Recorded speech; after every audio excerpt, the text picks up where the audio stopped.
Oh shit, people! I didn't even realize it was episode 500, but it is, and I'm happy about that. Proud of that. It's pretty dope. And tonight's episode on Backpacking with Sturdy, episode 500. Yes, that is, like I said, episode 500. Ichi the Killer. Yes, yes, we are backpacking to Japan tonight, people. And let me tell you this. It was, oh my gosh. It had a little bit of everything in this bad boy. It was crazy as shit. It was a wild fucking ride that I enjoyed. And I just want to tell you guys, like, the title episode, because I do the music and all that. So, Horrors Are Sturdy, episode 500. Time for some action. Redman, link is in the description. Dicing up Ichi the Killer. But anyways, Redman, link is in the description. Go check that out. Dope song. Wait till this episode is over first, then go check that out. But guys, how the hell are you? How the Going hell good, man. going? I'm doing fine. Thank you again for having me, and happy 500. Thank you. Appreciate it. Appreciate it. Awesome. And by the way, Trevor, this is an invitation for you. Okay. If you can, if you're free, and if you will, I need you here for these backpacking with Sir Sturdy. I know you love foreign horror just as much as James and I do. I will try to be on as many as I can, because I think maybe I'll be doing some late night ones too. Hey, listen. Yeah.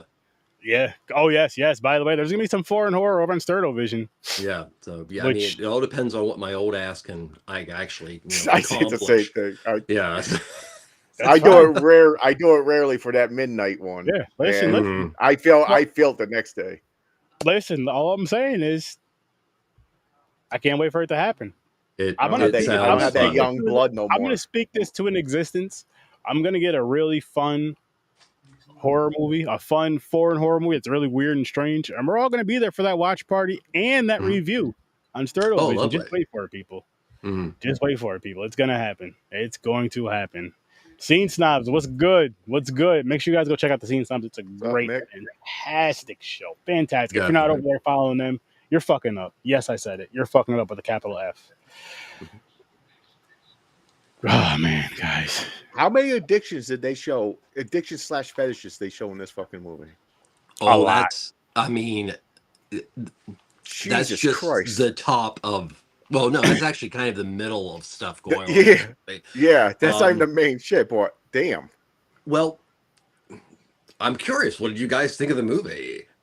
It was wild as hell. Like I said, it had a little bit of everything in it. It wasn't just like, oh, this is a fucking mafia shit going on. You know, what was it? Yakuza movie style. Yakuza movies type shit. You're like, wait a minute, there's the R word thing in there. There's torture. Right. There's body modification torture. Sadomasochism. Sadomasochism. Like, what is going on with this movie? I was just like, I was in awe. My wife watched it with me. She goes, what the fuck are you watching? She's like, oh, she's making sound and shit with certain things. But it was crazy, man. It is one of the most visceral films ever made. And it, I'm just going to go ahead and, jump in to that one item that seems to come up, no pun intended, with every Ichi the Killer, discussion. And, okay, so Ichi is a young man who is most likely being brainwashed by this crazy man named Gigi. And the film opens with this wonderful montage of bicycles and, very boom, boom, boom, boom, boom, almost Tetsuo references. But he is looking in on a couple that the man is brutally beating the hell out of the woman. This is not when he actually does anything about it. He is literally just staring in. And next thing is you see ejaculation. Yep. And for that Took it off the ejaculation plant. is CG. Now, here's the thing. Shinya Sakamoto, who directed Tetsuho, actually plays Gigi. And many people have felt that it was actually Miike's ejaculate that was used. No, it was Shinya Sakamoto's, I don't know if I can say that word, ejaculate that was used. And to quote Miike, he couldn't make enough, so some of the crew pitched in. Wow. What the Quote fuck? unquote from Miike himself. So there, Yo, we bridge that big one right there. Japan, I'll give you props for crossing lines. God. This movie crosses lines. They're like, yo, we're making this realistic. Yeah. Holy shit. That's man. crazy. They don't give a fuck. Ah, Well, this is what's amazing. Imagine being on that set. You're an actor. They're like, hey, jizz in this bucket. Okay, there are stories about Shinya Sakamoto. Now, Shinya Sakamoto was the director of Tetsuo, Snake and June. He was also appeared in films like Marabito. Also, via interviews with Miike about working with him, he is just a crazy person who, at times, to get into character, will leave a mess somewhere, quote unquote. So you've got some pretty messed up people actually in this film. And the thing is, Shinya Sakamoto and himself is another director you just have to check out. Okay. I'm going to have to. Because I'm in. This... Joe, how's it going, man? How's it going? Yeah, Hope all is well. And I hope to see you tomorrow, Joe. I hope to see you tomorrow. If you ever seen this movie, chime in. Give your thoughts on it. Yes. If you've seen this movie, definitely chime in, because this is one of those. And if you haven't seen this movie, depending... all right, put it like this. If you can watch some crazy stuff, there's going to be a few... Like trigger warning shit. Yes. Trigger warning. That's a good way of putting it. Yes, there's a lot of trigger warning stuff. It's crazy, though. It's fucking... Yo, all right. I got to tell you one of my favorite scenes in this fucking movie. Hold on real quick. Am I the only one who was confused at first where I thought Ichi was the fucking dude with the scars? Red hair and the scars? Kakihara. Yeah, I was confused. I thought he was setting up to become leader of the group. I thought he was on the plan. I thought he was Ichi. That's it. I mean, if you want, I can give. I'll give you a quick, for the people watching, quick synopsis of the film. So I already talked about Ichi. So Ichi is sexually repressed. He is delusional. He is in a constant state of being a child. And Gigi, who is most likely getting revenge for something, is convincing him that every time he goes out and kills, he is killing the bullies that he could not do anything about while he watched a girl get raped. Now that's the psychology behind Ichi. So there's Ichi, and he is a killing machine. He is a complete and total psycho. Now, no emotions. Takehara is this pseudo head of a Yakuza clan, and Ichi kills and a good portion of the film and the money. But Takehara is a complete masochist and sadist, and why he is actually looking for his boss and gives a damn is because his boss is what most people into those things cannot be. There must be an element of sadism. There must be an element of masochism. His boss, he's a total sadist. So his boss, he loves him. It's a love story because he wants that level of pain that only that person can do. So, basically it comes down to the fact that you have this Yakuza family that keeps breaking apart, and eventually the lunatic, Takehara, becomes the main target for Ichi. And as I said, there's, all kind of wonderful, crazy stuff that goes on. But the ending, a lot of people find very underwhelming. But honestly, I've always thought the ending was amazing. It's crazy. It And makes you question shit. It makes you think. well, you don't know who to have sympathy for. Yeah. Because, I mean, Miike successfully gets us into the psyche of so many polar opposite characters that it's insane. Yep. I mean, he's just.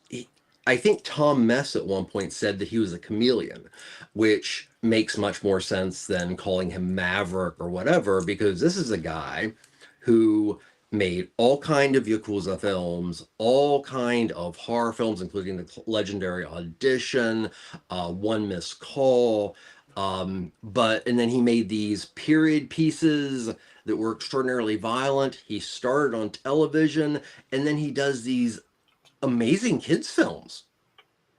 So Wow. he does Does everything. everything. I think currently it's like 120 some directing and acting credits. Wow. Yeah, in 25 years. Damn. Yeah. That's awesome.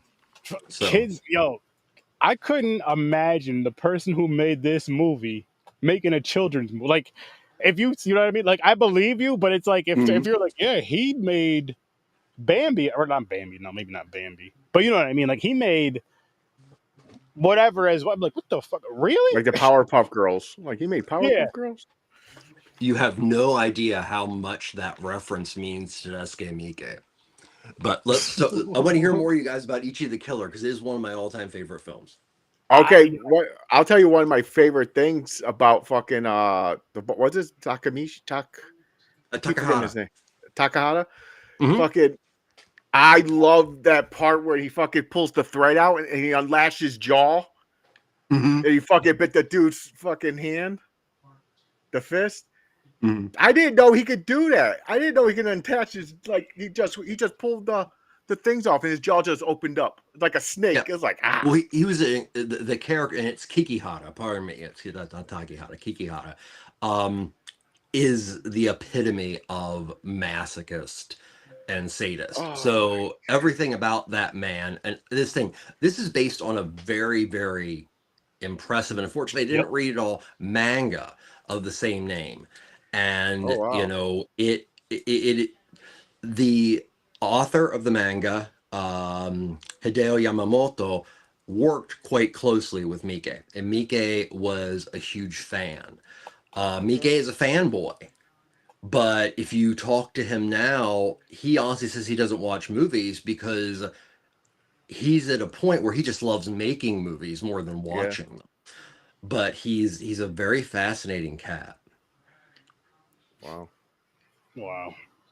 Yeah, this movie here, my favorite part where he's pulling his tongue out and then fucking cuts his own tongue off with the katana. And they did it slow motion. They did it like slow, like it was really cutting through muscle. I was like, it wasn't like one of those fake, like, because they had some scenes where it was like quick, but they made that one like count. They're like, they're showing how much he could take the pain. They're like showing his character, how sick this guy is. The Kakihara has a face on him that can very easily be read as true pleasure while he does it. Yeah. Oh my god. I mean, Kakihara is always looking for an excuse to go above and beyond, pleasure, pain, the same thing, whatever. That is his life's goal, and that is his true love. So, yet again, to me, Ichi the Killer is a love story. It's a love story about unrequited love and, trying so hard. In this case, somebody who falls rather on the far side of kink fetish, looking for their true love. And as you watch this film, Kakihara really starts blatantly admiring Ichi. He's like, this person has no morality. They are a killing machine. They will bring me to my highest orgasm. So Ichi is actually sexualized by Kakihara. And you see that in the end when Kakihara goes to fight him and Ichi starts crying and everything. And he's he's so so excited. disappointed. Yeah, he was You feel disappointed so bad for him because he's like, yes. Oh God, you're gonna blue ball me. Oh. Yeah. But So only to, disappointed. after several other extraordinarily intense scenes, yes, there are kids that get whacked. I'm just gonna Oh tell you yeah. that. Warning. It leads to Great. Kakihara actually falling off the top of a building down through the middle, like an elevator shaft, in which he screams, "This is great!" I That's was how like, messed what? up this movie is and Yeah, how messed up the mind of Miike is. and it was so violent So from beginning to end. From beginning to end, just in one, and it wasn't always violence like fighting Mm-hmm. and killing, just violent and just everything. It was I was like, holy shit, what so is much gore on? too. Yeah, Overkill with the spraying of the hose out of the neck.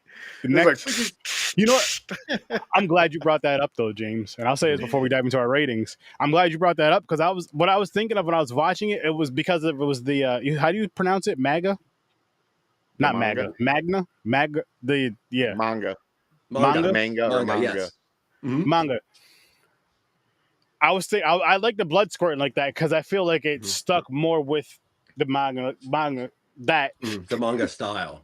the Yeah. manga style. Yes, thank you. Mm-hmm. And my first thought was because I haven't read too much manga, but anime, and anime does the same thing, Yeah, which of course, they do. Anime They're overkills. brother and Like sister. yeah, They cannot exist separately. Yeah. the thing goes to anime real quick. The funniest part to me is when they have like a love story going on where a kid gets like a girl does like something like flirty to him or he sees underwear or something, their nose automatically bleeds. yep. Mm-hmm. They go, You know what that, their nose just squirts blood everywhere. Like they spin yep. in a Mm-hmm. circle and You know shit. I'm like, what exactly what the? that means. Yeah, it's funny.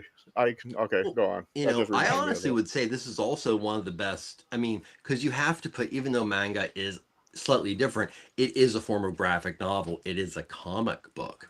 This Yeah, is Yeah. one of the best comic book adaptations I've ever seen. Unfortunately, See, I've I only never, read about half of the original, but it's crazy fun. I And didn't even know this was a manga. oh I'm yeah, gonna have to That's there's a find it. crazy. lot. A lot of Mike's work actually are in, adaptations of manga, and that's where Mike's you know extreme, violent, sadistic side can live beside a side that actually generate. I mean, he had control of it, and he even took the stars on several world tours. He created a television show that is literally so sickeningly sweet. It's called Idol X Warrior Miracle Tunes, that is so sweet. It's about teen girls finding their magic through magical creatures. He actually developed and directed that. It exists. Yeah, so this is a guy, Maybe that's who can another do so form of much. torture. Hmm. Oh yeah, I mean That's another he's form of torture. It gets itself. He's like, why am I making this? I feel he great. exactly. Well, he also views everything as a challenge.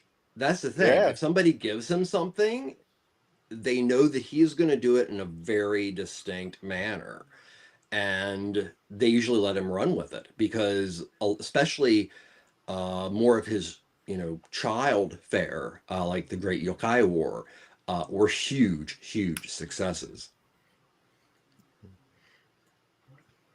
I like that. Mhm. Like this. I want to see more of his work. I have Oh, to see more. it's so there's so much. And yes, he has movies that are more degenerate than this film. Oh shit. Yeah. I love how you said that, James. Oh I mean, shit. I mean, we didn't even talk about the scenes yet.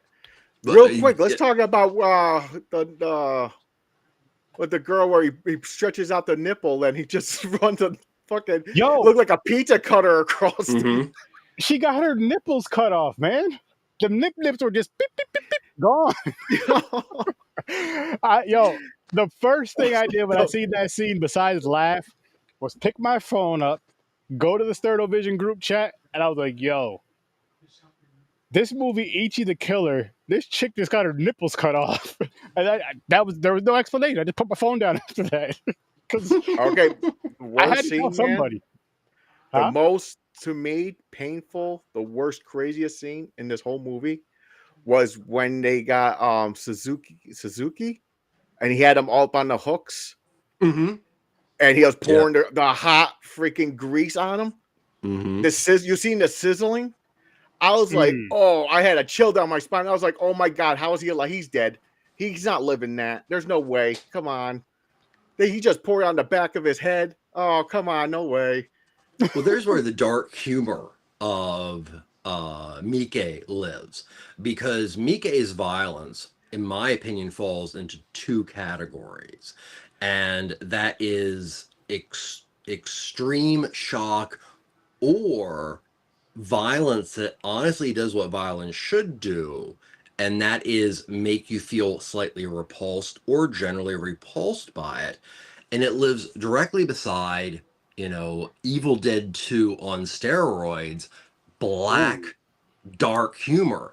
And that's the oeuvre of his work, is just an amoeba of those two things. I love it. I love it. It Yeah. was just a shocking awe. I was like, oh my god, this guy's way of torture is in. He put the thing to his cheek. He went off through bottom to the top. He was just torturing this dude. Then he was like, okay, I'm done frying up my what was he cooking? Shrimp? Mm-hmm. Tempura, right? Tempura, yeah. He just the man is hanging and goes, tempura? Yeah. He's just walking all nonchalant, just nothing, no facial, just in his crews around him. He just turns the pan, just pours it on the dude's back. I was like, wow, man. Well, that was a intensely sadistic, very fetishized scene. But one of the things, I've been a humongous fan of Japanese cinema for so long, and that especially includes 1970s. And for me, one of the most shocking things about that was not the direct violence, but was how he ruined a complete back tattoo of a higher member of the Yakuza. Yep. Showing that he has no desire to be responsible to anybody's code. Yep. Making him an outsider to begin with. Yep. Because at the beginning of the movie, everybody's going, everything would be fine if you didn't just stop doing the crap you do. And he's allowed to do it because he and Anjo, the boss, are very, very close. Yeah. So Kakihara can just do whatever he wants. So now that, that was also a thing. Now that Anjo is not in the picture, the other people around him are not going to put up with his bizarre sadism. They kicked him out. Yeah. Oh, let's go back to the tongue scene real quick. So that's what made me laugh about that scene too. You have all these. He was like, "I'll pay you with my," he basically said, "I'll pay you with my body." He was like, "A finger's not going to cut it." Like they've seen this before. They're like, "I've seen fingers. It's no big deal." But when he did the tongue thing, every high boss, powerful, badass guy in that room were like, "What the hell is wrong with this guy?" They all jumped back. They're like, "This guy's insane. Get him the hell out of here." This is the thing. So the character that was basically the voice of that Yakuza syndicate for Anjo as he disappeared, actually after that ends up in an institution, and the next time you see him is on a screen in which he's basically just fallen apart. Yeah, that's right. Yeah, that's right. Yeah. Oh, it's crazy. And the thing is, he got up. He was like, he basically is like, "Okay, are we good?" He spits out blood. He gets a phone call. He's taking a phone call, showing no pain or anything. Yep. When he's talking to the chick later, and she's he has a soul. She's like, "Oh my god, does it hurt?" He goes, "Oh, the human body regenerates. Mm-hmm. You'll be." Yeah, he's like, "You can be surprised what it can do or something." I'm like, that's not shit I'm going to test out. Nuts. I'll just believe that also was kind of a weird flirting scene between the two of them. Yeah. Because that's one of the elements that is so over the top for a lot of people. That okay, so Karen who is a prostitute who has connections to that family. Is she the boss's Stumbles woman? in. What's this? Angel's was that wasn't Angel's woman, like the No, head it's boss not his lady? woman. It's his woman for a very, Oh, very short time. oh, So okay. she walks in to the area that Anjo has been told by the person who owns it. It almost looks kind of like a brothel / bar that he can't come in, because if he comes in, he's going to create problems. So what does Kakihara do? He decides to throw him on the floor and pull his cheek as much as he possibly can. So Karen does not know him completely, knows of him, and she sees this and she falls in love. And she jumps in, and they both basically have an orgasm while ripping this guy's face off. Yep. So they're in seventh heaven. They found what they thought is, their one. So you then go to a scene that I can see would be disheartening for a lot of general viewers, of Kakihara and holding on to chains and being hit repeatedly, harder and harder and She's harder. wailing on him. And then at one point he looks at her and says something to the equivalent of, "Well, you'll never be Anjo," just Nope. to get the worst of her, and pow. And then he's just like, "I can't deal with this. I'm over." Yeah, I'm over She it. disappointed It's him. not So working. he yet Yep. again was disappointed in love. He Yep. couldn't get what he wants. So it makes you think, like, what the hell was his boss doing? Hitting him with bricks? Hitting him with something. Literally, there's somebody out there probably doing something. Is that all the scars came from? Maybe that's where he got the scars that's from. all, The that's all over all his body body. Yeah, modification, piercings. This is the kind of guy that you assume probably had his penis cut in half on purpose. Oh, he's that kind of character. God. Which actually not on. Well, he doesn't want it, but there's a character who kind of has that almost done to him. Yeah, I remember that scene. Yeah. He's like, you just keep hearing the scissors going. Yep. But somebody came in at like the right time or something, because they all look back. Yeah, like, oh, yeah. They're like, huh? Oh man. Oh, okay. We gotta talk about the two. Now they were cops. Am I right? The twins, shady cops. Well, I don't know if they. I think they, from what I remember, is they were basically bottom feeders that probably were getting paid. That were getting paid off. That were basically working as a cleaning crew or whatever. They're kind of Tweedledee Tweedledum, honestly, but they're a nice comic relief. They are. They're very funny, especially when they weren't getting nowhere with the girl. He was like, "I'm going to have to let him out," and the older brother was like, "Are you?" They put on the dog ears. Yo, he basically upgraded. He was like, "Okay, yeah, I can find him." He just go start sniffing the girl's crotch. Yes. Get the scent of his dick or something. That and we found him quick as shit too. He was outside the window. See, I don't know. Maybe I've seen too many movies, but that is just kind of humorous, but not in any way shocking at all. I don't know what that says about me. No, it just made me laugh. You've seen a lot of shit. But that's the second one. That's the second one where I picked up my phone. And I think in this one I even hit up the group chat with us, James, and I was just like, "What the fuck?" Yeah, you're like, what the I fuck? was This guy just saying. this girl's crotch. Well, I'm not gonna say what I said in the group chat because I was a little more vulgar. But I was like, he sniffed her crotch. I was like, he put on some fuck. I thought they were cat ears, and I was high. They were, yeah. But I was like, he put on some cat ears and started sniffing this chick's crotch, and then wow, just wow, like, and that honestly, that was as crazy as that sounds to some. It's not that weird. I hate to tell you. It's not that weird, and that's not all I'm gonna say. That is not all I'm gonna say. Hey, as long as people are doing it in a consensual way, and nobody is hurt, God bless them, and do what you want to do. Well, what I was gonna say is that was like the most innocent thing that happened in this movie. Yeah, no, it's true. He just sniffed. Other shit went down. And I'm just Oh like, my holy god. shit. And then That's why I said this movie had a little bit of everything, man. what was crazy too is that the violence in it towards the women, they wanted that. Like that was, I'm like, what the fuck is going on? How was that a turn on? Oh, it was like that type Well, of brothel or something. It was like beat the It shit was out of me and get off. crazy. okay.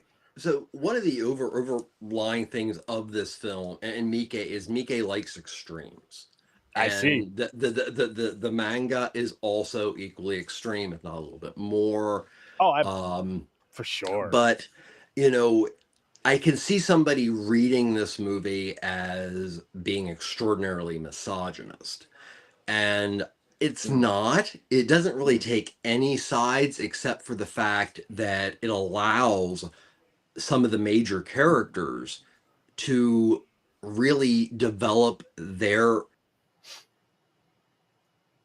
character based on their specific, which makes them even an outsider within, which is key to like a lot of Miike's work. It might come off as this is crazy, this is weird, but it really is not that much thematically versus like say his Dead Alive movie or any of the buddy yakuza films or yeah, it's there's he's very transgressive, but I don't think he ever really he never says anything that makes distinct judgment. But yeah, it is really intense and somewhat scary to watch a movie in which you understand there are people out there. Many of them are dealing with some severe mental illness, and others are not and are perfectly fine, that want to be demolished. Yep. And yet again, it's a consent thing, but this Oh is a yeah. movie that is a laundry list of things that you do if you want to scare the living hell out of a church lady. Like, I mean, Yeah. she dies and she has a, preserved place in hell after watching this film. And it does it better than any other film I can really imagine. Crazy. But it was entertaining at the same time. Like I was like, I couldn't turn away. I could not It's fucking turn paced away. beautifully. Yeah. And It's wildly. It's Mhm. so crazy. It is. It is. I do have one. I have one little thing that I don't hate it, but it made me laugh so much because it was so silly. I was like, why did they do this? So Mhm. the older guy who's brainwashing, the fight scene with him and the fucking the one main bodyguard dude, like the one Yep. that Mhm. gunman or whatever, where he's aiming a gun at him and everything. He knocks the gun away and stuff, and they're about to fight. Where he takes off his coat and it's CGI. It's just a big muscle dude just flexing everything. Then he goes and basically crushes every bone in his body, twists every arm, snaps his neck. It's just how it looked because you could tell that wasn't his body. His head was like floating. His head was It didn't match. CG'd on. Yeah, it just Yeah. made me laugh. I was like, why did they put that in there? It's a weird scene. The only thing I can really think is it does kind of go into the thematics of, you know, things aren't always as they seem, which is very key to Ichi because yet again, his whole memory and his whole existence, which might be nothing more than, fear of his primal rage to actually forcefully take people, is created. There is actually a sequel called Ichi One, which came out in 2003, that tries Wow. to pick up with some of the backstory that the manga fills in much more. I only recommend it if you don't know it and you're a huge fan of this film, because it's not as good. But it's a prequel. So if you want to go a little deeper, something to go. But something I wanted to ask you guys, because this can be a very decisive thing.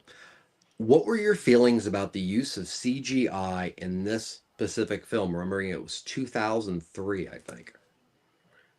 Like I wasn't too mad at it. I didn't mind it at all until that one Mhm. scene just made me laugh because everything else was Mhm. fine. Like when Ichi goes in and he just does the axe kick and slice the dude, and the silliest body split. Oh, it was just like Yep. it just tipped over and everything. It was like Yo, I didn't mind it. It was like they put like a little comical into it. They're like, yes, we're gonna make this scene funny. I'm gonna bring up another funny one. Is he fucking kicks the chick's leg off. She hops out the room. Yeah. I was like, yo, she really the first major murder.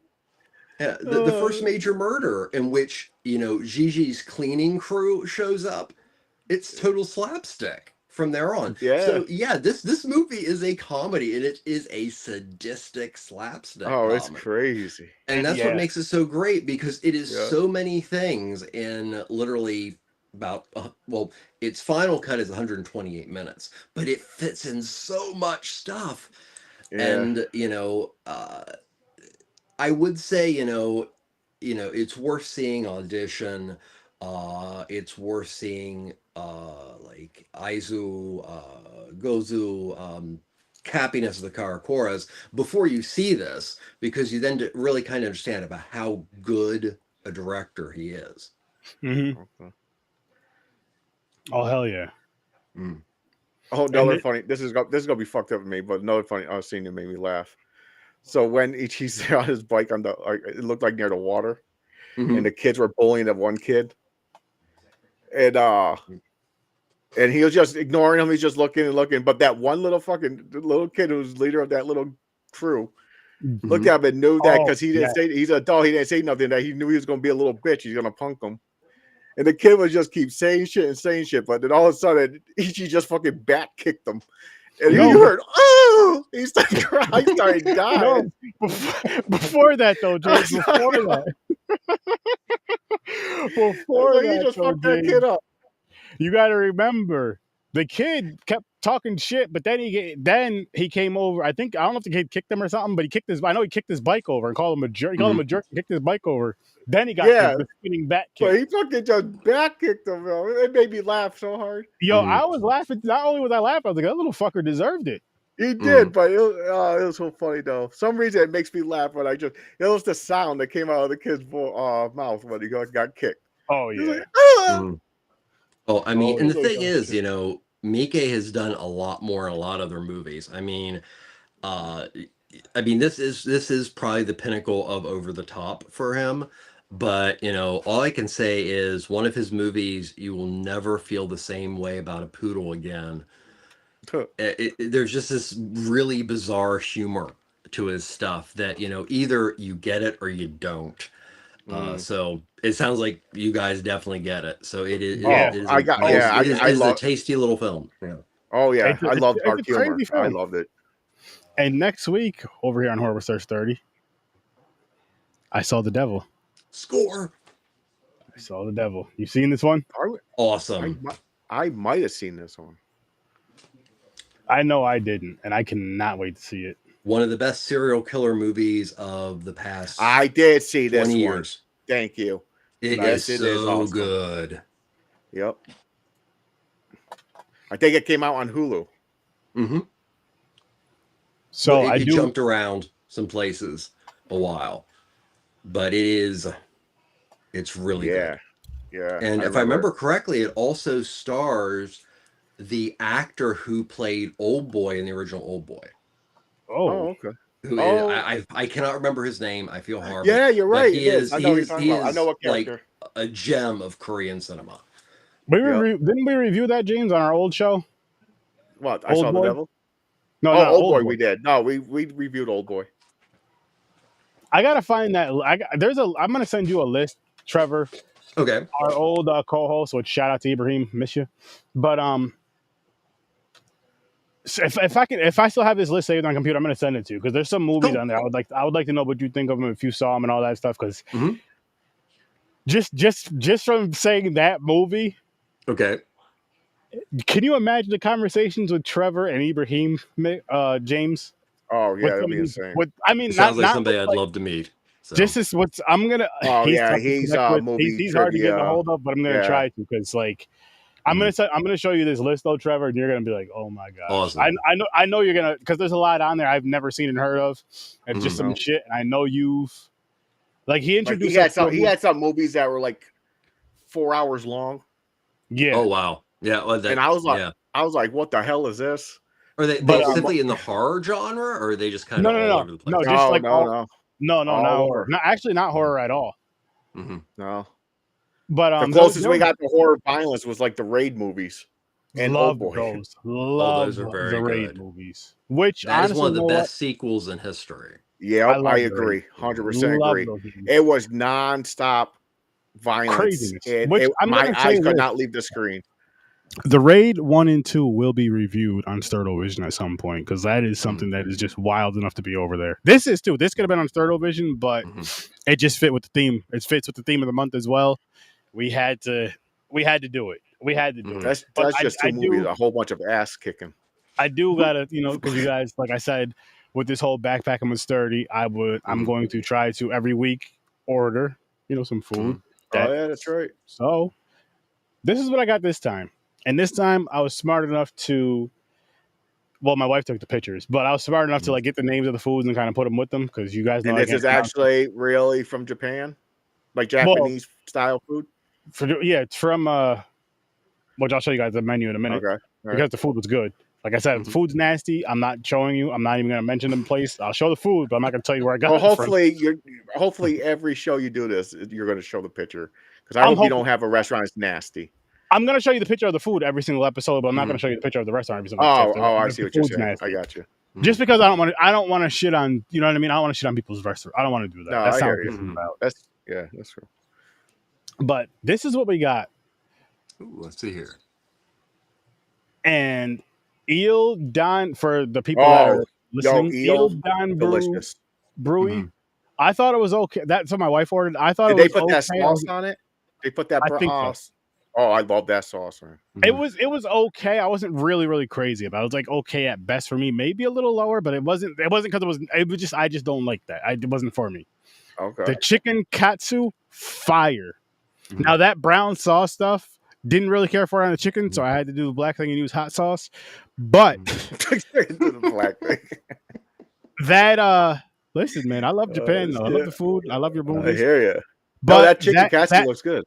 That stuff on the rice, fucking amazing.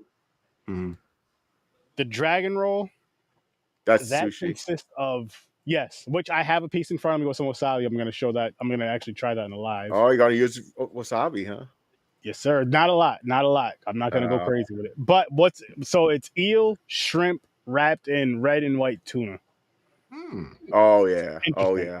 And then this Japanese orange soda, it was fucking awesome, and I love the bottle. Is it good? Yes, because it's good. I gotta try. It's good. Like I want it again. I want to try all of them. Well, orange if they have. I don't drink. All right, you gotta tell me the place of this if you don't show it. Where is it at? Because you're Schenectady, so I know it's close. Oh, Van Branken. But right this place, right here. Awesome. Oh, it's right near me. What the fuck? Yes. So I didn't know it was near me. For those of you that this is basically around. This is like 5 minutes from me. Yeah. Same with the other restaurant. And then those sodas right there. I'm gonna try the melon one next time. They didn't have strawberry. Yeah. But yes, this place right here. Damn. Maria's Japanese cuisine. Okay. If you're local, check this place out. It makes some really good food. Some really, really good food. I was very satisfied with, my chicken. I love, so good. I would get it again. Now, listen, I'm going to tell you guys right now. I have some what's next week's movie from? What's next movie from? Where's it? You having to eat next week? I'll look that up in a minute. I'll look that up in a second. But because I'm probably gonna need you guys to be talking about this movie. I'm gonna tell you matter of fact, we're gonna dive into ratings. I'm gonna tell you mine first, and I'm gonna eat this sushi with this wasabi. I don't know how hot the wasabi is. I haven't had wasabi in a while. I'm a big fan of sushi, but I'm gonna eat it. And so for this movie right here, Ichi the Killer, the movie is a 9. Okay, you guys can go ahead and chit chat. I'm gonna give it an 8, solid 8. 8? Yeah, it's a good one. It's a good one. I'm gonna go with 9. Just because I mean it is also one of my all-time favorite films. This is a great introduction if you really like extreme cinema to a lineage of extreme cinema out of Japan.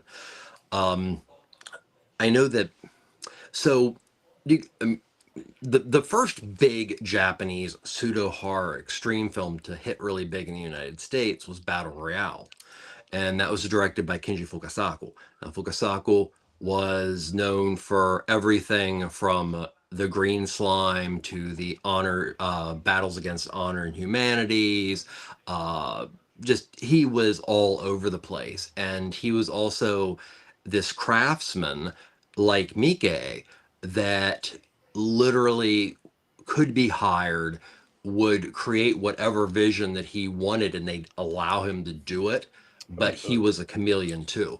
So if you like the work of Miike already, I highly recommend that you look into Kenji Fukasaku. And the last film that Fukasaku did was actually Battle Royale.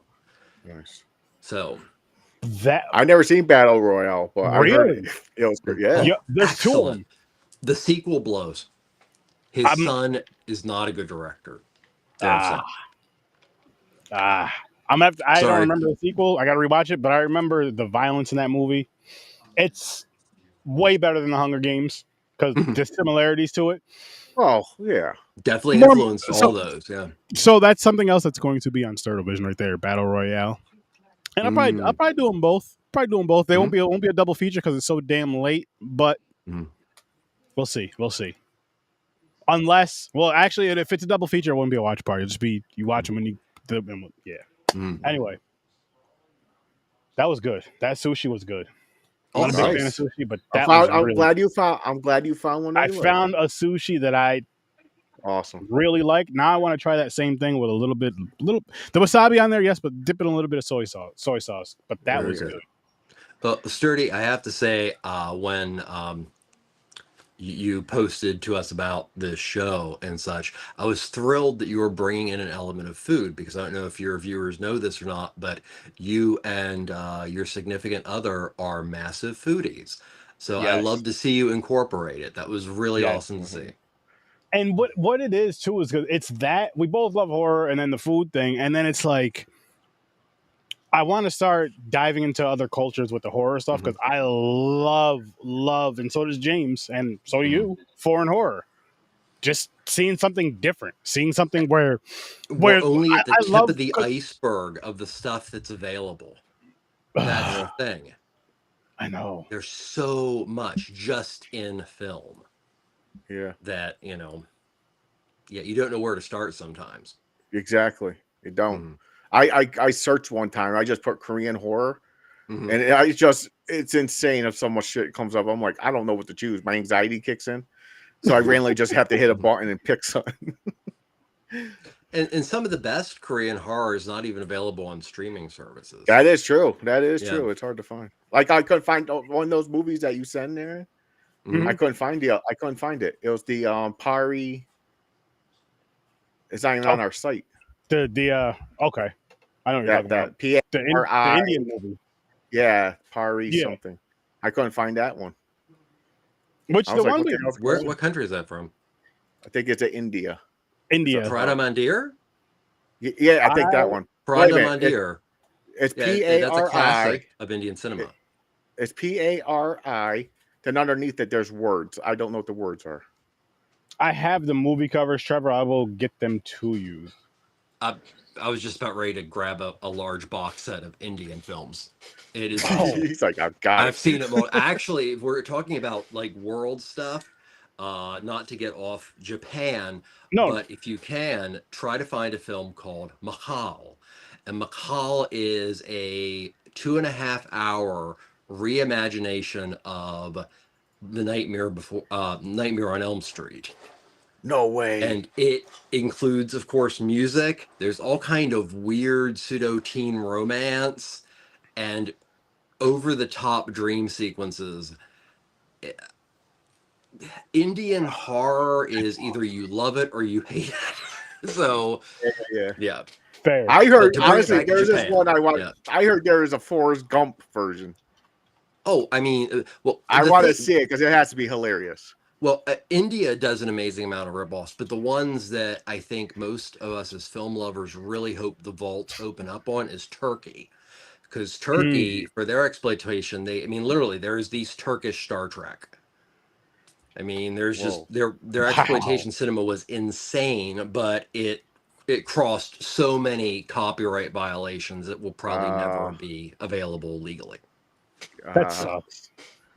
That sucks, man. They get a bootleg of something from like Canada or something. They're like Canadian The Office. They're like, we're making that. It tars out. When you get a chance, Trevor, can you please oh shit, what the hell was I gonna ask you? Oh, the movie that you were just the Nightmare on Elm Street one. Can you please send me the title and cover to that? Yeah, check that out. Okay, another.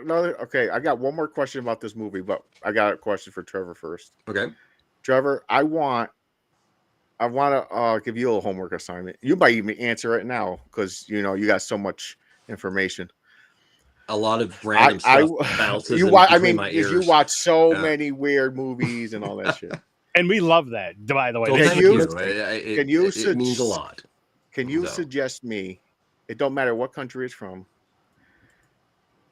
a horror movie, a really, really great horror movie that's in the paranormal realm that is like crazy? It can be crazy. It could be just like you think it's like so awesome, like weird. It could be weird. So just be looking for a very good paranormal film that will scare you. Listen, my goal is I challenge anybody to find a movie that can scare me. The Changeling. I seen it. Nope. Oh, no. Okay. All right. Ooh, that gives me something to think about then. Yeah. I seen The Changeling. The Changeling is about the doppelganger thing, right? Yeah, with George C. Scott and with the boy, with the opening with the truck. Yeah. That is an amazing film. That's a good movie. That is a good movie. Did we a paranormal movie? That's one of my favorites. Is it a Christmas? Was it Christmassy? No, it started out. That's a different in one. a snowstorm. Okay. Yeah. Well, let me ponder that. Okay. Specifically paranormal. Okay. Yeah. In that realm, it could be demons, anything, just anything in that side. Okay, so I got a question about the movie. Mm-hmm. Do you have a good conclusion of exactly what was going on at the end of that movie? Like with the flashes at the end, where the old guy was hanging from a tree. You seen that's a good fucking question. The dude with the jaw unhinged in a bathtub. Yep. Where you're thinking, like, is he alive? How did he get there? But then you see a young kid that looked like a younger version of Ichi looking back at the old guy in the tree. What the fuck does that mean? I was like, I'm trying to think of what's going on. I was like, was that all brainwash illusion? Did something happen and this is all a dream? Well, I'm like, what happened here? Before Trevor answers this really quick, and this is out of respect that I love for Trevor and his knowledge of a lot of shit and a lot of foreign stuff. He's our foreign correspondent. Yeah, when it comes to our movies over here, he's our horror foreign correspondent because he just Yeah, we got our guys with the regular U.S. movie. He's like, "Fuck that, that's boring." I got you with all these foreign. He's like, oh, weird shit. Yeah, like U.S. horror is like baby movies. Trevor, yeah, and I love it, man. I fucking love it. Well, thank you. Oh, about that. Okay. Yeah. So this is my interpretation. Like any good ending, you can read into it however you want, but my theory is that Gigi discovers that Kakihara is his son, and because Ichi is a son figure for Gigi and vice versa. And a lot of this movie is about disappointed relationships, and that includes familial relationships. So I think Gigi discovered something, whether it's his son or something that he lost in Kakihara. And from there, wait. Oh, okay. Hold that thought. I lost my thought. Where are we going with this? It's I want to know, like the kid looking back. It looked like Ichi, okay. and the dude in the tub. Okay. So sorry about that momentary lapse of reason. The person hanging, in my opinion, is Gigi. He has killed himself because he has done the one thing that he never thought he would actually do, and that is potentially kill a long lost family member, something. It's very ambiguous. It could have even been a past lover. You just don't know. But he has hit a point where he finally hit a low. And the young man who looks just like Ichi, you're sure that Ichi is following, turns around and is the most cliched thing about the movie, in the fact that it's like, now that Ichi's dead and Gigi's dead, somebody is going to find somebody who was bullied and create them into a monster, because they're just going to continue to bully them, and it's an endless cycle. That's why I thought. Okay. Wow. So what about the scene? How do you end up in the bathtub? Where'd that come from? That, I think, was like almost like a last ditch like thought or memory for him. Because they had the jaw drop. What would be heaven for him? And that is in an area that is quiet, because of course you can't hear anymore, and also is set up for what potentially could be various tortures for his pleasure. So he potentially, through that one shot, has actually ascended where all other characters don't. Okay. Whether or not he does, it almost gives you this feeling like Kakihara got to like extreme sadomasochistic heaven. Awesome. Yeah. See, this is why that's why you got to ask him these type of questions. He's the man to answer. Yeah, because you get a I can't just. It's like he made the movie. I regret that it's not just something I can be like, oh, I'm just gonna sit and watch a movie. No, I can't do that anymore. So that's awesome. See, I didn't think of some of that. See, that was a good take on that. That could be setting up. You're right. Mm-hmm. It's a young kid who can repeat. He's going to be another Ichi. That is totally true. Yeah, that's crazy. And everything in it, ties to people, relationships, love, death, loss. It is all cyclical. And it's a very simple, basic reading of what can you pretty much put on anything, but I think it's applicable here.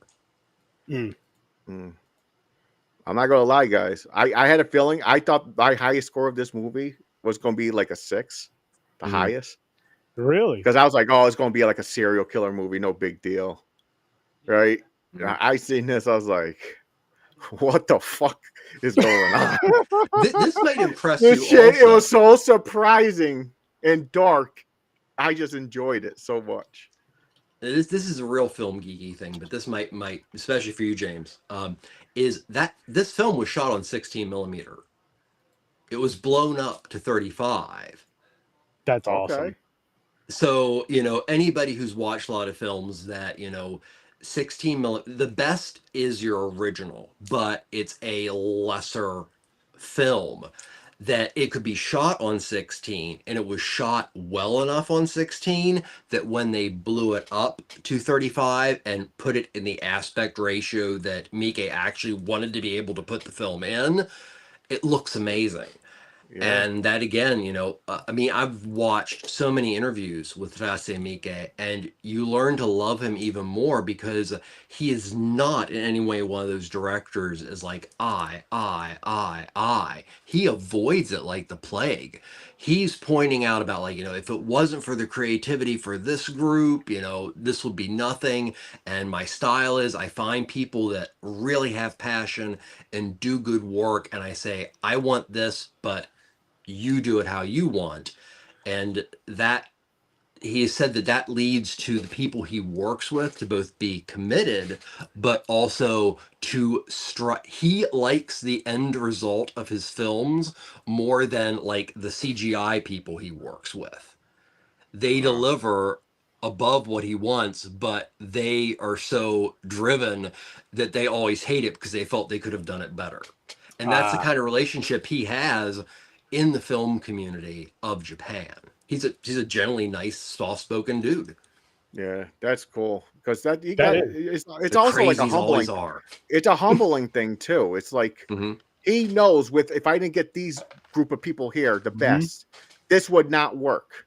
I can't do this myself. I mean, he was making at one point as many as 7 or 8 films a year. Damn. Yeah, so he's not taking all the credit. He's actually giving props to everybody around. So that's awesome. Oh, he's hell not yeah! Selfish. It's what's the word I'm looking for? Commendable? Is that the word? Oh yeah, no? definitely. Yes. It's that. That's awesome, man. I definitely check out like a kid more in a work. candy store that he gets to make movies, and that kind of enthusiasm shows even in his latter work. It's exciting. It's like because you see this and then like just hearing from what you're saying, because you can see it in the work, you could see it in this film from Ichi the Killer, the passion that this guy has for creating film. And then this, even though the film has its silliness to it, there's still a story there. And it's, again, I couldn't turn my head away from this movie. I'm just like, what the I can't wait to talk about this. I got a comparison question real quick. Do you believe? I think so. It might be, I think everybody probably does. But do you think Japan directors, like for exactly, especially how you talked about this one, Miike, are more passionate about their work than US directors? The reason I say that is even for animes. So the person who created Dragon Ball died recently. They did memorial YouTube videos. They did like lit candles for this guy. Like he was a god. They take it so serious of like someone, just a director, they put on a high pedestal. Like, thank you very much for giving us this media, this content that I grew up with, and blah blah blah. Can you name like what about a U.S. director? You think someone out of all the directors these days, someone passes away and someone's going to be that heartfelt and make YouTube memorials and everything for it? And all that? No, Scorsese. For you think so? Months, of course. I think for Scorsese. But okay, I couldn't think of one on the top of my head who would do it for. I'm like, I was like Spielberg, maybe. I was like Lucas probably because of Star Wars. You think? Yeah. Oh yeah. Well, a lot of them. Don't get me started on Lucas. I'm not a huge fan. Not now. Like not now. THX was a great movie, but I'll keep my James. mouth shut. By the way, I have an answer for your question. Which one? I do have an answer for your question. Which one? Was I right? Is it 5 inches? I don't know what you're talking about. Oh, okay. But I'm gonna keep my mouth shut on that one. what I am gonna say is this right here. It's a Korean horror film. I Saw the Devil. So we are backpacking to Korea next week, which means we get some Korean cuisine. And if I'm not mistaken, I believe I have something written down. I got to find the paper actually from something I was watching on YouTube. I'm not going to tell you the YouTube channel because they're not paying me. No, and it's not a personal friends channel. But you ever eat kimchi? I think I've tried it. I don't like it. It's real. Okay. Yeah. I don't like fermented dish, but I don't like fermented. Yes. I don't like fermented stuff. My wife loves it, but me no. I can't handle it. The vinegar, I can't do it. Ooh, give me a chill down my spine just thinking about it. I don't even like salt and vinegar chips. I can't do that. I love those. Now, without saying anything about the film, if you have seen this film, have you seen this film, Trevor? I Saw the Devil. I've seen it. You both have seen it. I remember it now 100% because I just watched it just as I thought it was a different type of movie. I thought it was like like paranormal movie or something because it said I saw the devil. I didn't read what it was about. I just clicked it. Okay. And I was like, "What the fuck is this?" Yeah, but it's good. It's good though. I can't wait. I'm so excited for it. And Trevor, I hope to have you here again next week. Oh, I will. Because it's a great film. This was awesome. fun. And I can't wait to see what I'm gonna have, what cuisine I'm gonna be enjoying next week. Like I'm really looking forward to that. I'm really looking forward to that. Yeah, some Korean. Get some Korean barbecue. Ichi the Killer. Well, thank you very, very much for having me on. Always. Always. Of course, Trevor. This was fun. This was a lot of fun, yeah. I feel smart now. I learned something.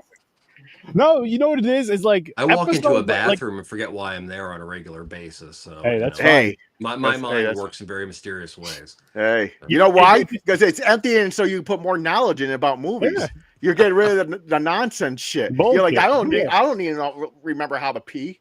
Yeah, I need to fit this movie in. Yeah, exactly. But it's such a unique thing, like with these movies. And I had, like I said, Trevor, I was like, I gotta get you on here. As soon as you were like, hey, can I come on for this? I was like, of course, hell yeah, please come on here. Because I know. Well, thank you for the invite. Just from our conversations before, though, when foreign horror was one thing we talked about, and you just talked about how you loved it. And honestly, I think I just forgot to hit you up today. I don't know if you were busy last Thursday or I forgot to hit you up last week. I probably just forgot to hit you up. Kicking off the Backpacking Was 30. Because I know you love foreign horror, and as soon as you said something, I'm just like, I knew I was forgetting somebody. Yeah, you know how it's like when you know how like for especially for like certain for like the show for like certain episodes or certain movies, I'm like, I know James is gonna be here, but like I know there's certain friends of mine that are gonna enjoy this that I know would love this type of movie that or are they seeing it and they love it, whatever the case may be. And for what I've learned from you, Trevor, is strange horror and foreign horror, 100%. Well, especially foreign horror that has some fucked up weird shit in it. Even better. That's even better. That's just 100% his. James, you asked a question. I'm going to answer it for you real quick because otherwise it's going to drive me crazy. You'd ask about how directors and creators possibly are held in higher esteem in countries like Japan versus the United States. Is very true. And directors and in the case of Miike, he did his time in the video market and TV market. That's where he did his time. And other directors like Suzuki and Toru Ishii, who ended up becoming very prominent directors by working their butt off in other people's stuff, and then were allowed to you're not necessarily going to make the money back for the movie, but you're going to make an interesting movie. And, so that's when you get into like some of the 1970s, 1980s Japanese films are so interesting. So there is an appreciation because I think the easiest way to say it, based on how people would normally feel, is the similarities and difference between, Godzilla and Seven Samurai is that Honda, the director of Godzilla, worked very closely with Akira Kurosawa to the point that up till his death, he was assistant director on about 5 or 6 films. They had such a beautiful working relationship. And in Japan, they are both put almost on equal level, where that would not happen in the United States. Oh, no. That kind of respect based on, not just craftsmanship, but how a creator could change culture, I think is more appreciated by, more arts centric, or in the case of Japan, subcultured looniness, is more likely to do that. It's very much a fan culture too. Yeah. Puts us to shame. Yeah, how crazy. Oh, definitely. Especially with the wildness, yes. And again, yes. I can't wait. It's music too, man. There's a band called Baby Metal. Japan is obsessed with the Coffins, awesome death metal. Jism, awesome punk noise from Japan. GISM. Check I them think I out. heard of them. Crazy, wonderful Yep. stuff. Japanese metal and Japanese punk is awesome. So, yeah, it is. Nice. cool. But we're gonna wrap this one up because I got to go night soon. Me But I too. will say Same here. this was a fun fucking time. This is a lot of fun. Great time. This Thank was a you, fun, guys. of course, time. Mhm. And again, people, listen, get your passports, pack your bags, because we're going to Korea next week. One quick I thing. did that I know too. we're Yeah, in go a ahead. hurry, but I just have to. So I did send you an image, and the Oh, image yes. was Idol Warrior. So bring that up. And before you do it, this was a television show that was created, directed, and also created the equivalent Oh, the of last a one. all-girl Japanese menudo by the same director that made Ichi the Killer. This is kawaii to the point that it gives you diabetes. So pop it up there. What? Both. Oh, You can't really see it too shit. well, but yeah, it's the same guy. Yeah, and this spawned multiple spin-offs God. and made amazing amounts of money through touring and the sale of music. This is the It's most the same, bubblegum shit I've ever seen in my life. and the same guy who did this, Visitor Q, all kind of crazy movies, Audition, That's crazy. same person. Yeah. So I just wanted to bring that to everybody's attention. When I say chameleon, he's a chameleon. That is crazy because it's, again, how do you go from... That's just a fucking... It just means his mind is warped, man. Yep. He knows how to turn that shit on and off. Oh, yeah. He knows how to turn that shit on and off. But Ichi the Killer, guys, if you haven't seen it, go see it. And again, get your bags packed. You know, if you're doing the whole food thing like I am, put a couple dollars to the side. And next Thursday, we're going to get some Korean food. Maybe I'll try. I Saw the Devil, and we're going to review it. Yeah, the wife would probably love it if you're like, hey, listen, next Thursday, let's order out. Let's get some Korean and see where we're going the following Thursday. It's only once a week. And you order in. Yeah. Oh, by the way, people, I've been using my practice chopsticks. Not every day. Only when I've been ordering out. I'm going to keep doing it. So I guess if you want to call that practice, then. Hey, listen, he's practiced while he's eating. Yeah, well, how else am I going to practice? No, well, you're supposed to practice every day. Just use them and pick up shit. Wax on, wax off. Wax on, wax Maybe, off. James, depending on the food. Because some shit, it's just like, fucking give me a spoon. Like, rice is just a pain in the ass. Rice is hard. You basically got to balance it on one of the sticks. Yeah, it's but rough. Sushi and everything's easy. I can pick up sushi. Well, yeah, sushi. But again, I'm using my practice ones. Yeah, you just stab it. Actually, you can't. You think you can. The fucking seaweed wrap comes right off. It falls apart on you when you do that shit. So again, next week, Korea. This week, Japan. If you have not seen Ichi the Killer, definitely go check it out. I highly recommend it. Lot of trigger warnings. Yes. Again, you've heard some of the conversation from someone cutting their own tongue out, to just a bunch of wild shit. A bunch of wild Nipples shit. getting cut off. Little some R scenes, if you know what they mean. Get rid of the nips. Get rid of the nips. It was censorship, man. You're not allowed to show nipples, I guess. Yeah. But people, listen. Make sure you go check out Ambassador Radio. Thank you. Friend Trevor over here. Thank you again for having me. Oh, of course. Always. I gotta talk to Rishin about where this dumbass button is. But listen, people. Make sure you go check out Ambassador Radio.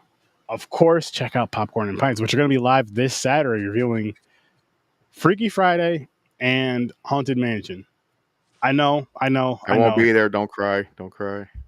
Yeah, he's going somewhere else, but he'll be back the following week. He better be. And tomorrow night on Sturdo Vision, we are reviewing the movie Here for Blood. So I hope you're here for that. It's gonna be a good time. Watch party over in the Discord and review at midnight. But with that said, we're gonna get on out of here. I'm gonna thank my guests, of course. Thank my co-host James. Always. And we're out of here. I'll see you in your nightmares. Peace. And hey, listen. This what while we're going through this awesome journey, the backpack of Search 30 doing these foreign films, everybody open yourself up to something new. That's what this is about. Open yourself up to something different. Open yourself up to a different culture. Do it with movies and food. Stop trying to wait for those new fucking theater releases. No, you can still do that. You can still go to the theaters. Fly. Spread your wings. But check these out and check some of these foods out. I'm telling you, it's good. It's fun. It's fun. It's the subtitles. People hate fucking reading. I get it. You only live once. Yeah. You get used to the subtitles, people. Give it a shot. It's worth it. Even if you have to watch the dubbed. No. You have to watch it with the subtitles. No. It takes the dubbed versions take away. I understand if you have to at certain times, but they take away. I barely watch the dubbed version for anime. Fuck that dub shit. It's But we're gonna get out of here, though, people, because we're gonna end up starting to talk for another hour. Yeah, we're gonna have another topic. We are gonna get into a hentai thing. So yeah, gotta get up early. Thank you guys so much. You guys have a great night. I'll see you.